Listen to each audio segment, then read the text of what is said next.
Another Jokerz MPU. This one's from my good friend Chuck Sanderson over at CP Pinball. See us at Expo this year, the end of the month.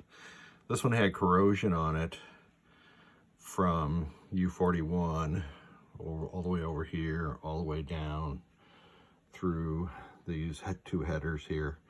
And that made it a perfect candidate for doing the FET mod, where you take out the tip 42 transistors and the big 27 ohm current limiting resistors. You put a voltage divider circuit in to ensure that the FETs are tripped correctly, and then you replace them with any one of three different kinds of FETs at least. The blanking section here had to be rebuilt. I don't socket 8-chip ICs because they just don't stay in the socket. And we had a number of other ICs that needed to be replaced.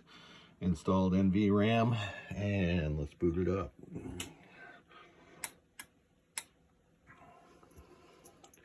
Really need to build a shade. So it's booted. I don't have a soundboard connected to it because the Jokerz soundboard is unique. That orange LED here is the AC select relay, and this it's probably trying to drive a motor or something. But when I go into diagnostics, those will both go off, and you saw these two pop on. This is the flipper ground enable relay, which is that yellow cube right there. So it's giving me some diagnostic warnings here just because I don't have it in a real game. And again, I don't have a soundboard attached, so we'll skip the music and sound tests. Display test works perfectly. We'll just wait this out.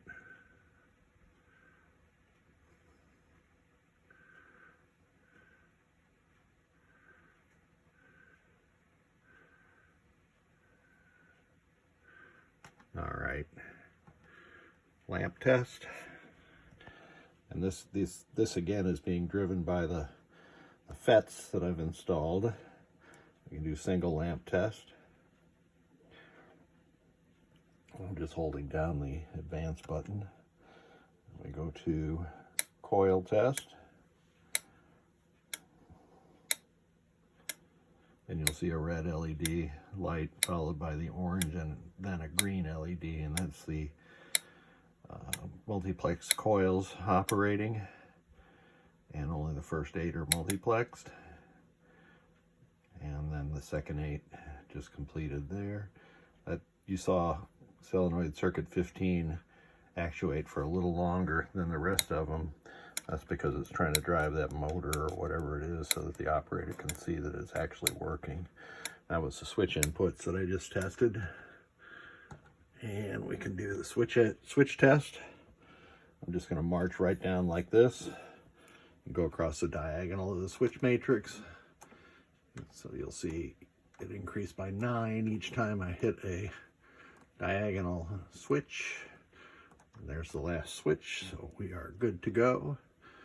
We don't have a wheel, so we can't test that, but we can test the C-side switching, which is working perfectly. And I've already put this on free play, so I'm just going to hold down the advance button until it goes through the audits and adjustments, and the game reboots. This MPU is good to go. It was not a trivial amount of work, but it wasn't that bad either. I didn't find any severed traces. I just found a lot of surface corrosion that was spread over a significant area. But she's good to go now. We'll get this back over to CP Pinball.